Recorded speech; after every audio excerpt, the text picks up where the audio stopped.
দেখো বন্ধুরা, আজকে তুমি দুপুরে কি রান্না করেছি। এখানে ভাত বেড়ে দিয়েছি, আজকে সব হেলদি হেলদি খাবার। এখানে আছে লাল শাক, এটা খুব হেলদি উপকারী। এখানে আছে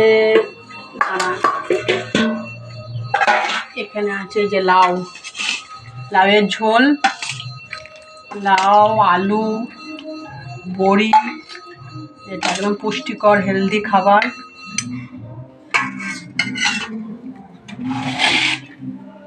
এ নাও, খেয়ে বলো কেমন হয়েছে। ও এখানে ডিম আছে, এখানে ডিমের কারি, আর বরের জন্য হয়েছে চাটনি।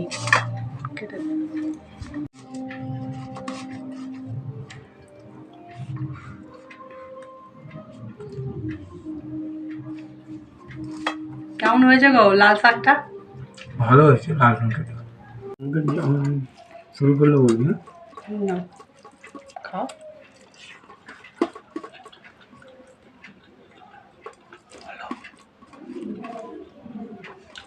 আজকে লাউয়ের ঝোলটাও ভালো হয়েছে।